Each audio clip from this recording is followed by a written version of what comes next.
Those are tilapia caught right out of the Sea of Galilee hours ago. And if I get a chance to use my pin rod, We were on the boat? I can see literally thousands and thousands and thousands of tilapia around here. This black cloud out here, that's all tilapia. On a new plate? Thousands of them. Vamos, fútbol, vamos, vamos,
Rachel, go lean over.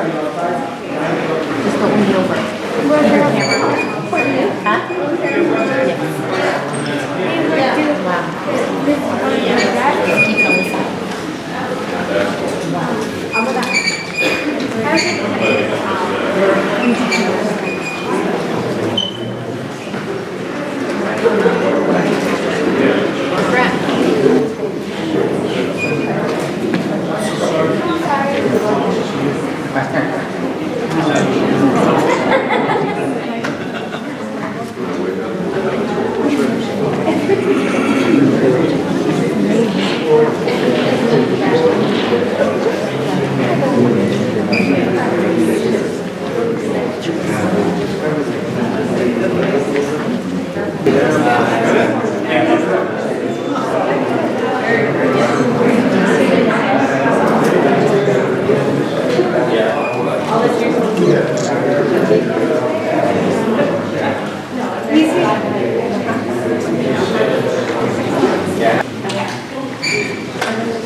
Border between Israel and Lebanon, that's the fence.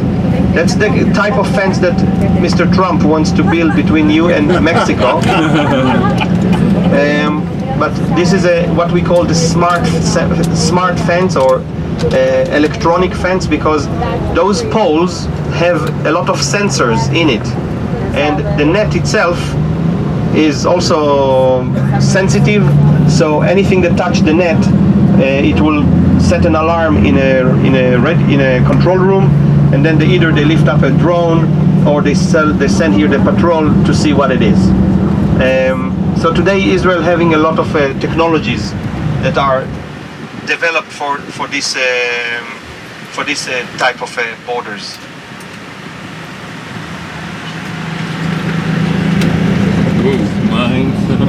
Now the reason that there are a lot of these areas that are warned to be with mines is because Syria used to rule and to control over this part of the country, and in the war in 1967 the Syrians fled from here but they forgot to leave us the map where they put all the mines.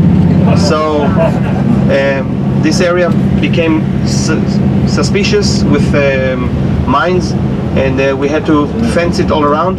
The thing is that cows cannot read Hebrew, English or Arabic, and sometimes they walk in and then you have a flying steak when they step on the minaret. This is a non-functioning mosque, so you won't hear the call of prayer or anything like that. But it was a place that Islam ruled over. The history of this place is going way, way back to the 3rd century BC. So 2,300 years from now. I will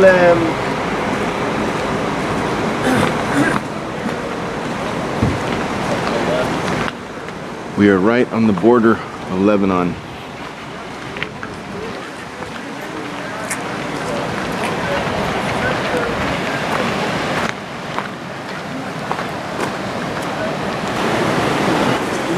Temple of Pan.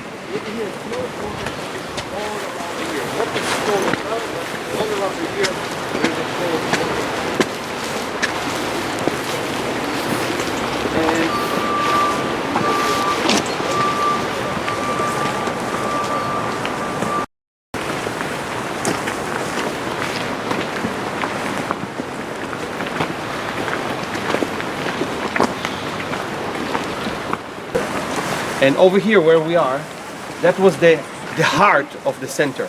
There used to be here a big temple, and the back side of the temple was this cave that it was a bigger cave that a lot of it collapsed.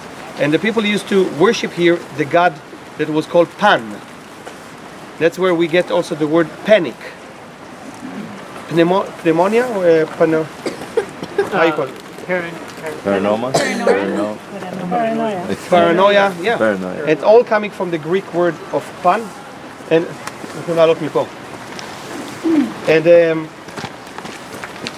that was one of the gods that the Greeks were worshipping, and the Greeks introduced a lot of idolatry into the country here. Pan was the god of one of his. I mean, he was kind of head god of many things. He was the son of Hermes, was the god of the wine, and he was in a way related to Dionysus. I mean, it was all demonic, and part of his outfit was not outfit, but the way he looked, he was half a goat and half a human, and people would come here and worship him by offering goats and even humans into this cave. So we're talking about an awful thing. And Jesus brings the disciple right here to ask them, who do you say that I am?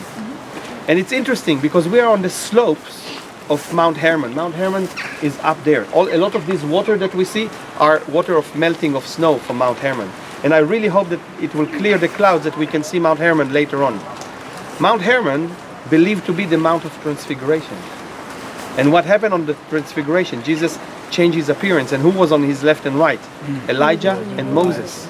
And there was a great voice saying, "This is my beloved son." So again and again and again and again and again, God is proving to his people, I am the Lord, and Yeshua, Jesus, is my son. He's the anointed one to be the salvation for whoever choose and believe to be saved. Amen. And I think, yeah, it's good that we are here now to see that we are not part of that. This is demonic, but we are the children of the Almighty God, and we choose for life. And God in Deuteronomy chapter 28, God says, I put before you life and death. Because demonic activities was already even then in Egypt, and when children of Israel came out of Egypt walking in the wilderness, they followed all kind of other things. And we will talk about it after lunch.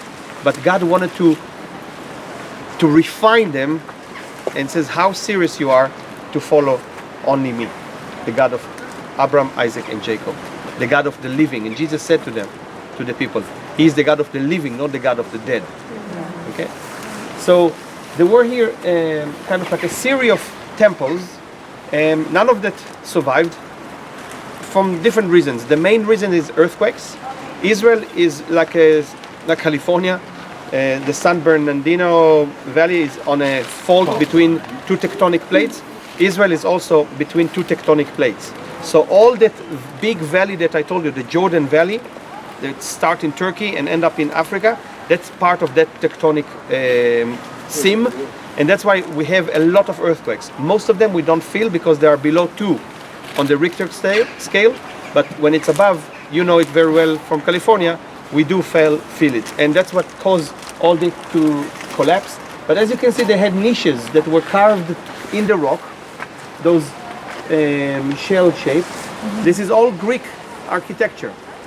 And in these niches, they had statues of goats, statues of half goat, half humans, and it was all mixing of spiritual world and physical world. And they would even throw goats into the cave to worship and to kind of to please these gods. And then there were temples over there, and we will walk up now that you can see that what left. Again, earthquakes, wars, looting, nothing left. You can see, I mean, even here there was a big temple, but not much left from it. In a way, I'm happy that nothing left from it because we don't need it. We need to worship the Lord Almighty, and we are His temple now. Amen. Okay, so let's walk around and. This is what they believe it possibly looked like. Is your wallet. That being the sacrificial cave. If your God is your children Wow. or grandchildren, It's fascinating. if your God is your boat, it's a problem. If your God is your garden, it's a problem. I'm just giving examples of all of us that sometimes think we like things.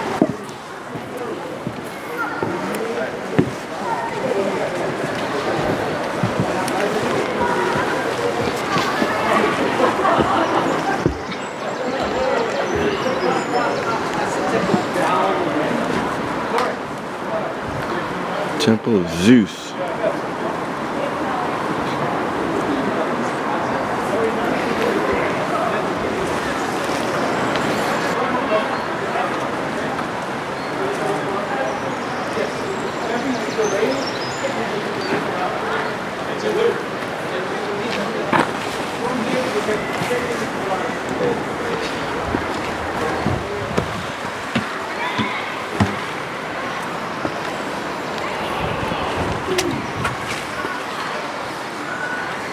Temple of the Sacred Goats.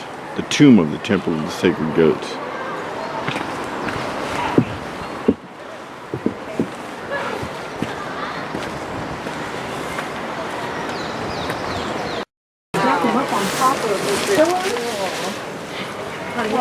The ancient writing data.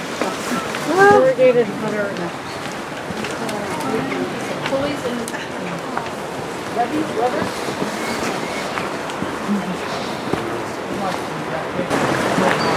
So it actually comes out of these stones from the base of this mountain. And it's the melting snow from the other side of this mountain.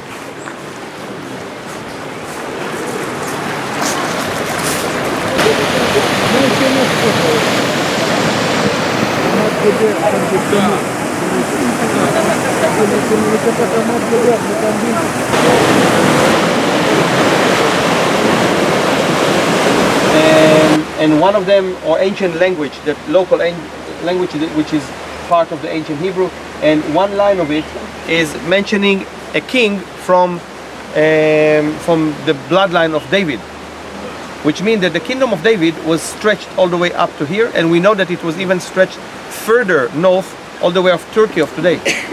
So piece of remain that carry a name that we can compare it with a name that we find in the Bible. That's you can say a bingo, because that will prove that the Bible is not just a book full of stories. It proved that the Bible is a valid book of history and facts. And to find a piece of stone, and that was a world-known news when they found that stone. And today, of course, it's in the Israel Museum. But that showing you again that in the past, when kingdoms were spread all over, they had wars, they would chisel on a rock the victories. And probably that king from Assyria, where Syria of today is, won over a local king that was from the house of David, so it was mentioned on this piece of stone. And it was found just as a paving, so it was in a secondary use. But something that proved the validity of the Bible. So I will try not to talk.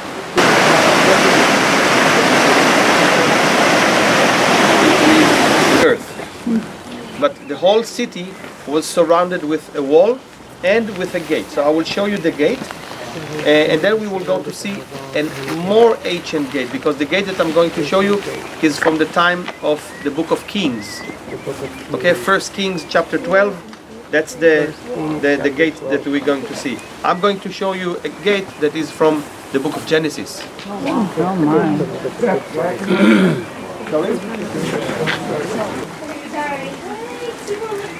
These are not cut. These are all natural stones. Each one of these in between are watchtowers. These are all watchtowers over the city of Dan. They wanted this area so much because the spring, the water, is so abundant.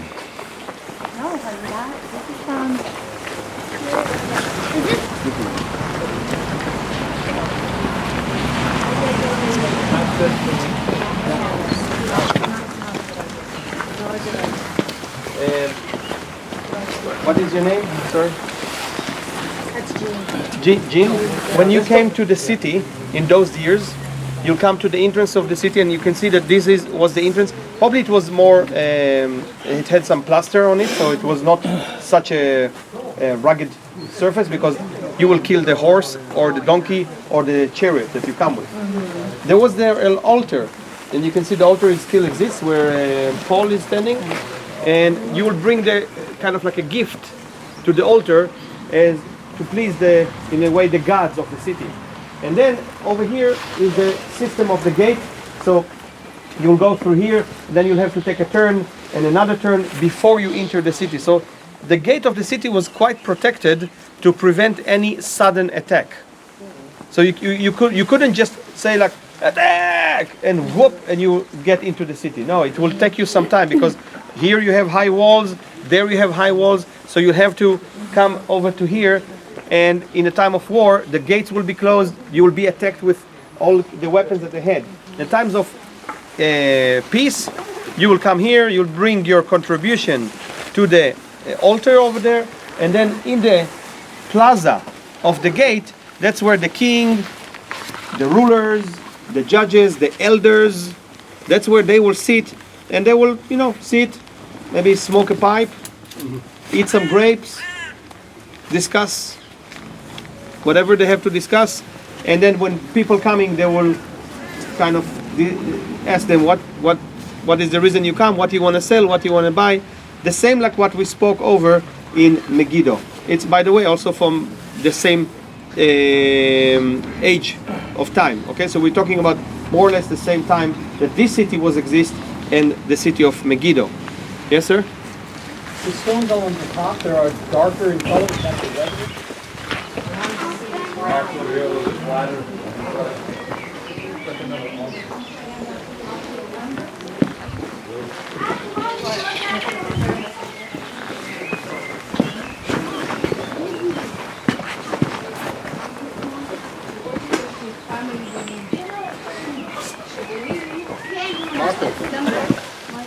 up there.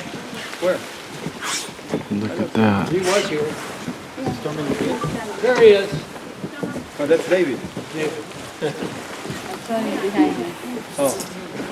Tony, do you have a laser pointer on you? No. Do you have a laser pointer on you? So they send some spies that coming here, conquering or discovering that there is here an area that people are really kind of like, live and let live. And they think, that's easy. So they make for themselves their own priest that will prophesy for them. And then they come here, taking over, change the name from Laish into Dan, named it after Dan. And that's why in maps, sometimes you see that there is Dan in the center of the country and Dan up here, where we are right next to the border with Lebanon. And it's again being not satisfied. So they found a substitute. You can read about it in the book of Judges, chapter 18, about the Danites, and about Jeroboam in 1 Kings, chapter 12. So this is the 4,000-year-old city of Laish, and they're doing some excavating now. So we're not allowed up top, but this is what it looks like on top. Come in through there. Wait, can you use the bathroom? You need to use the restroom, babe? It's in the back. Now, for some reason unknown, they blocked up this door. It's just gonna hang on my backside. Stuff everywhere. He said the people excavating it, archaeologists believe that was blocked up during the time of this civilization. Maybe it started to collapse, they don't know, but that's how they found it. I want to get my army men to play on that. Huh? I want to get my army men to play on that. Is that cool? Yeah. Oh man. The Jordan Valley. Start selling it.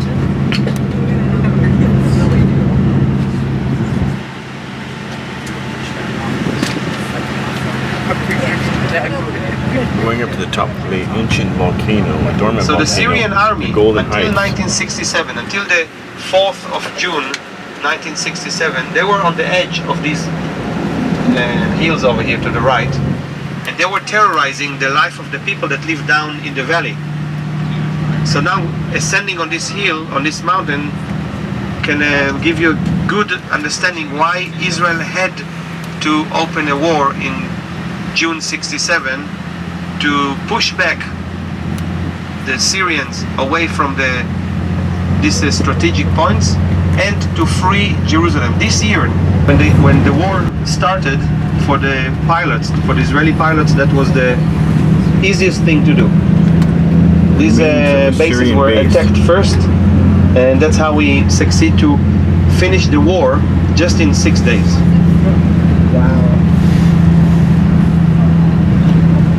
Now, it might be that we will see some tanks, because sometimes, but sometimes they have the tanks here next to not far away from the, yes, there are. Israeli military base. How the game will go? 2.5 tons. And all that stuff. Are they open? I mean, they are... No tanks today. That was an old Syrian tank, but there are no tanks today. Probably they took them to eat in the fields. So the tank farm is empty.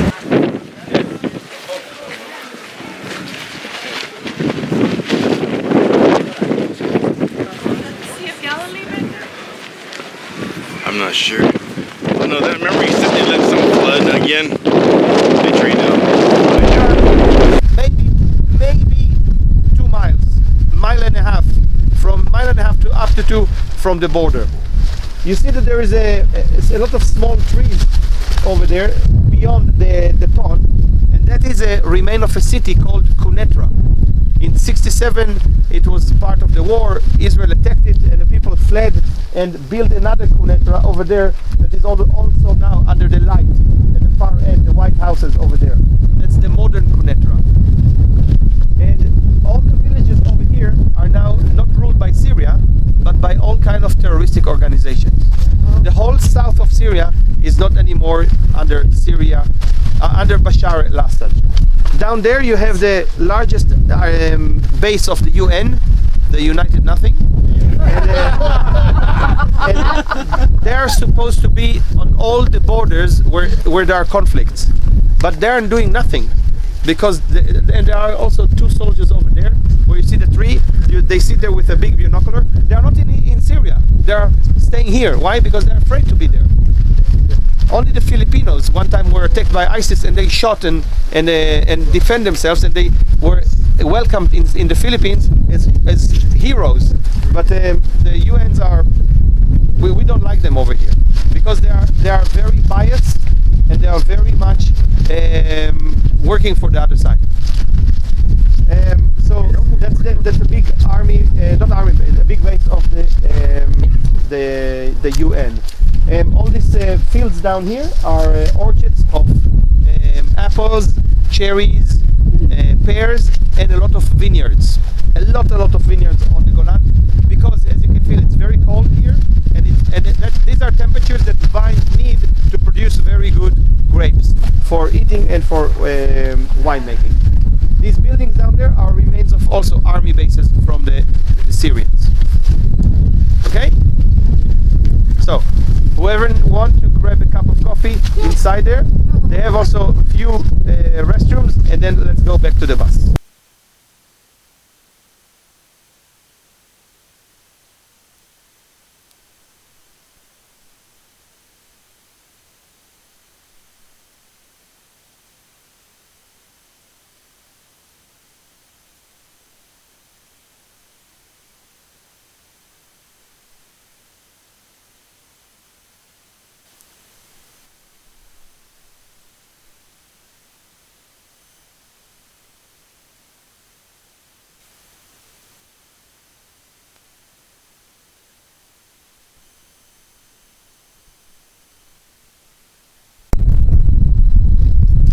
This was looking at the Syrian border.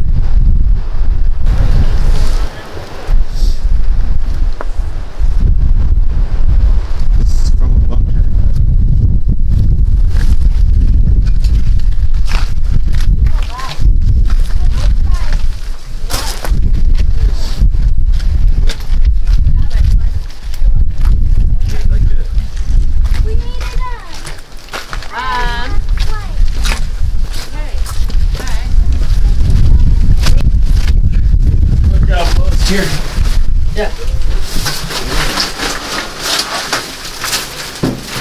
I'm looking out the window of what used to be a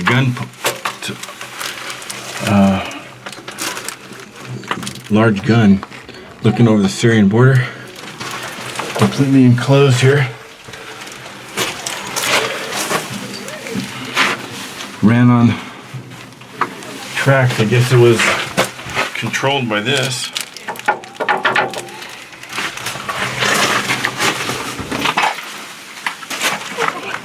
There's two soldiers in back of me.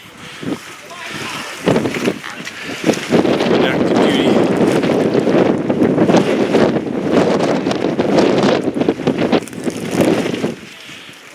The gun has long been dismantled.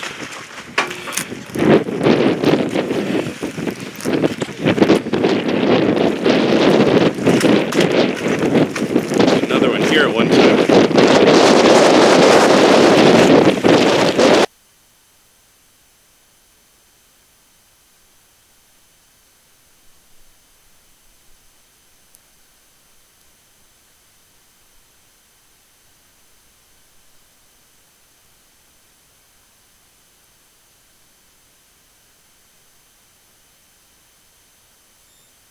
Here's another one of the old bunkers. Oh no, it's not. Oh yeah, it is. Look at that. Cool. Let me get a light out. There you go.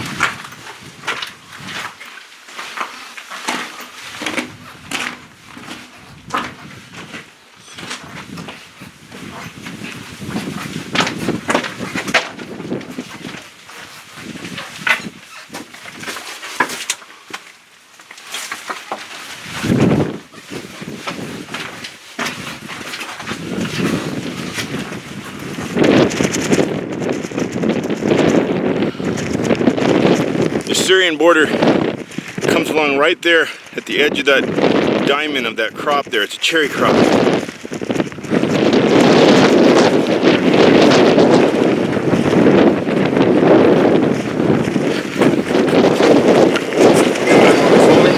When in the Roman and Byzantine period, this is the arena that we saw from the bus.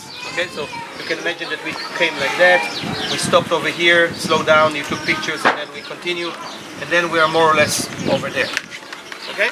So just to orientate you, so that will be south, north, east, and west. And why this city was so important?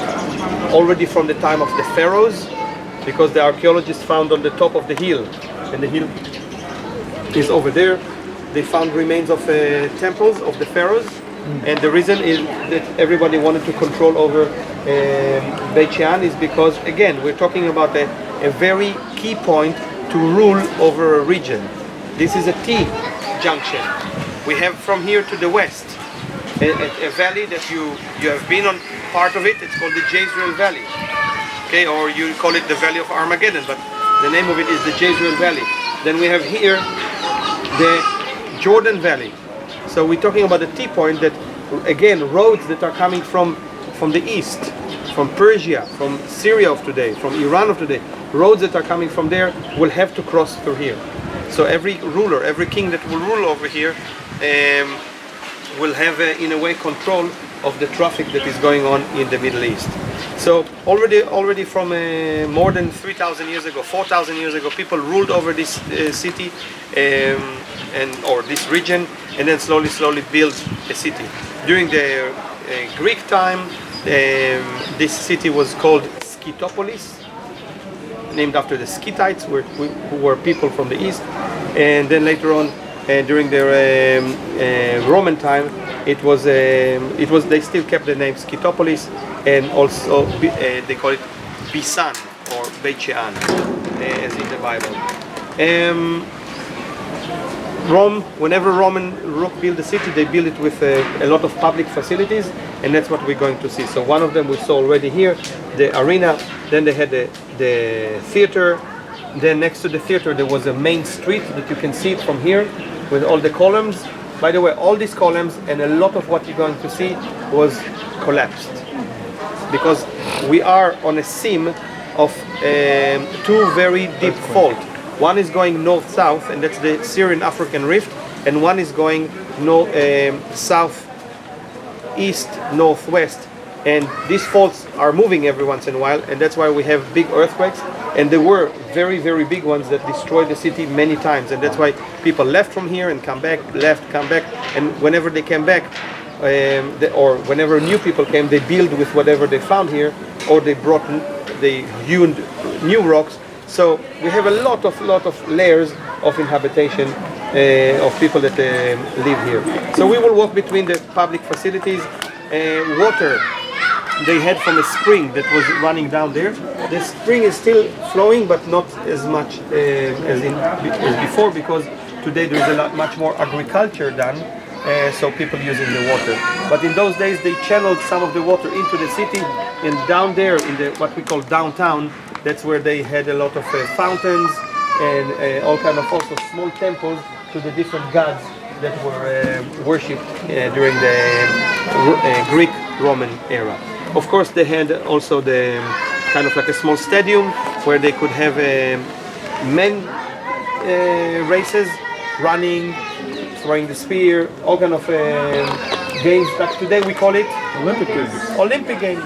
So also Beit Shean was hosting those games that were on a period of time, and then people will come and show their skills. It was a very wealthy city because of all the trade that was passing through, with all what you think about when you're talking about a wealthy city. Public facilities, but also the good things, but also the bad things. So let's start to walk, unless you have some questions. Roll it. There is a guy, an Israeli guy, that his name is Joshua, but he call himself Yeshu, like Jesus. But he's a genius in construction. So he restored all kind of facilities that were functioning in ancient times, and they built something like that, and then they pushed it. It works. Okay, so. And when you see all these things, and you think, oh, how they did it? It's possible. I mean, it's here. So it's not that someone put it here and now figure out how it's done. There is a way to figure out, and today engineers, architects, know how to say, okay, probably they started from there, then they continue from here, but there is a way to move all these big heavy stones. That's not a bad idea. Those steps back there. They say it leads up to some Egyptian ruins, where Pharaoh once had buildings.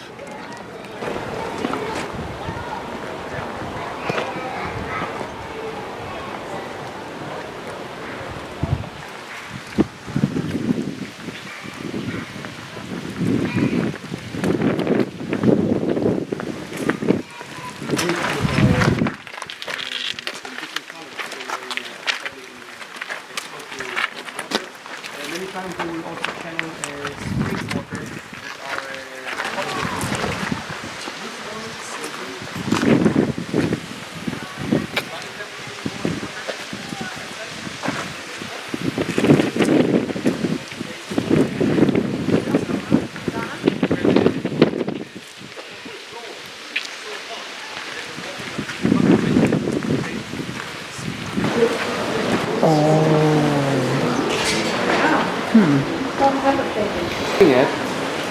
is the part of the bathhouse that was, you can say, the most sophisticated room.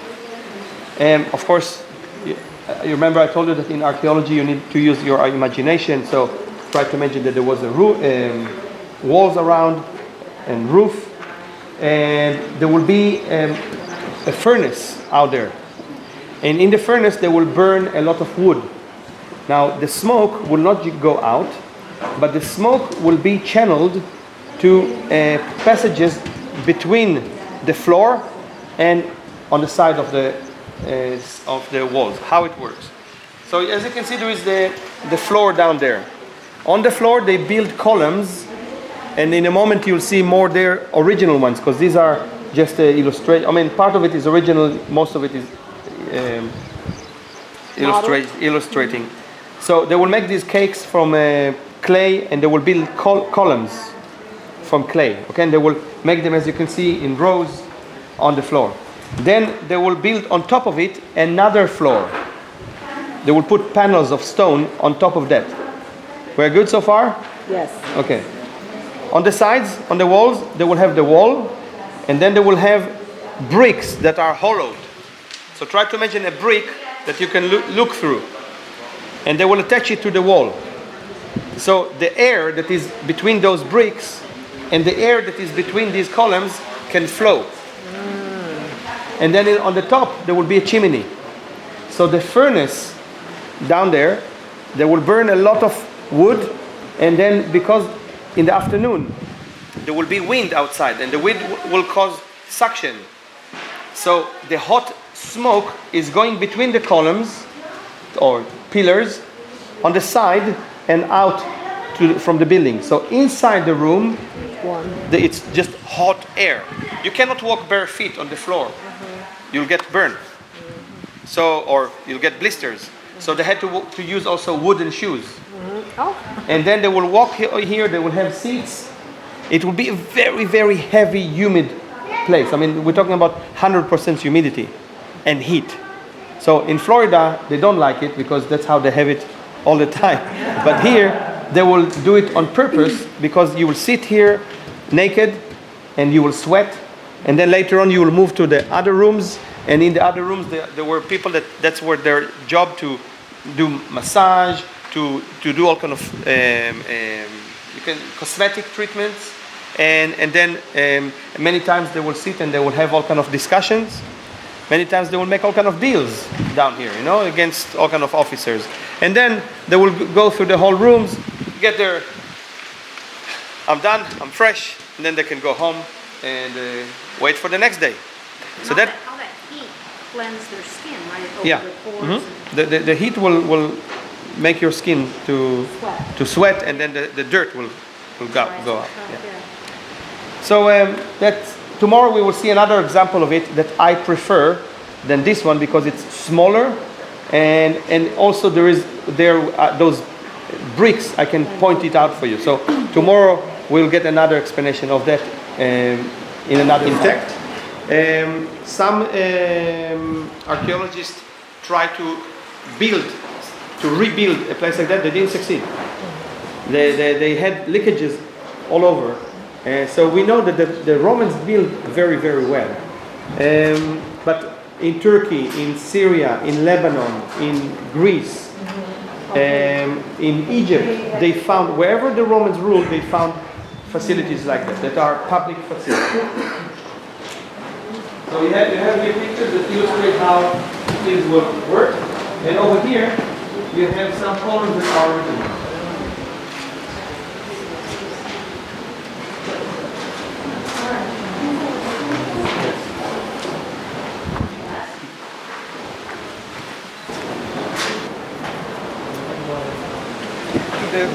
To the site and then to start to chisel it. And to do all that, and all these shapes are made out of made after a plant that's called acanthus. That was the main model for all these leaf-like models.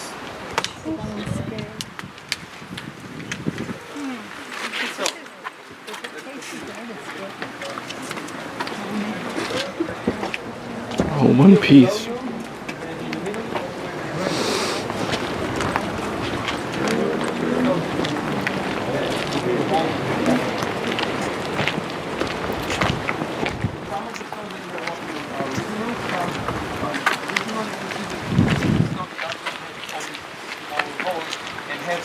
I was told this used to be pretty much level. There's a drain running under this center for water. This is to show it to you. And this is for chariots up and down on the street. They could pass each other.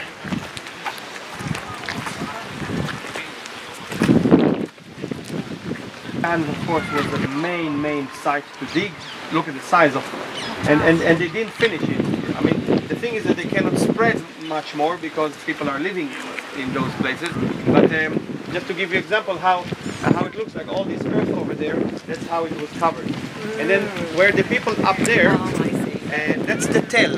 So you remember the word tell? So this is a classic picture of a tell. The settlement of Beit Shean started up there, and only when people started to feel secure, they came off the tell down into the valley, and then the city started to be spread all around here. But originally everything was up there, so it was a small tell until people start to build their houses further down here. It's one massive bathroom. Come down. You sit like this, You can take pictures from here also. and you get water flowing underneath. Oh, you like straddle it. That was something that was very common in the Roman world.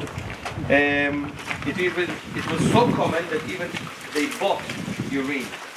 People sell the urine. Why? Oh, it's great for growing. Oh? I was thinking there was gold in it, although that was a scientist later. Leather. No, not cosmetics, but for leather. Leather. Because urine have pH. it have ammonia. Ammonia needed for leather, because when you make leather like parchment or anything for clothing, you need to kill the leather because it's a living organism. So you need to kill it. So public restrooms were something very common, like they had the Romans bath. So people will come here; it will be covered. And there will be flow of water right below you. And as you can see, there are those stones sticking out from there, and that's where people will sit. Don't forget that they didn't wear clothes like we wear today. They were wearing tunics, and the tunics are long robes. So when you lift your long robe, no one will see your private parts, and then you can sit on it. Many times, if it's winter and you have a helper or you have a slave, you will send him first to warm up your seat before you go to sit on the cold marble. And then the water that are below you will carry on whatever you drop there.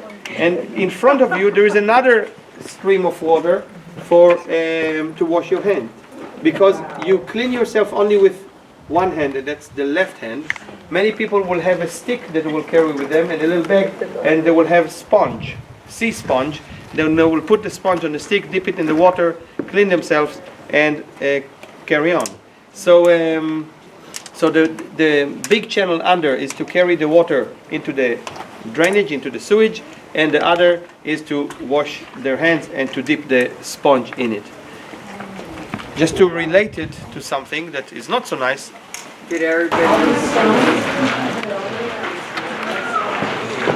at those, just wedged together. Look at that.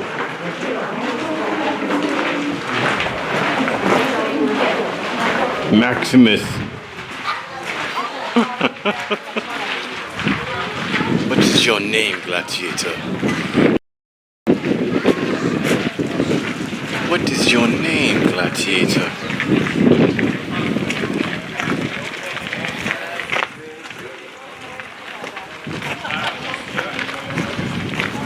Helping us to see how it might look like, but you'll have to continue with your imagination to complete it all the way to over there, and then try to make it the actor stand on the stage, and then the shape and the wall behind will amplify their voice. Just to try to understand how it works, you can stand here where Rachel is standing and say hello, and you'll hear it all around you because of the shape of this theater. Okay, so take some pictures and we continue to go up through there, and we are heading back to the...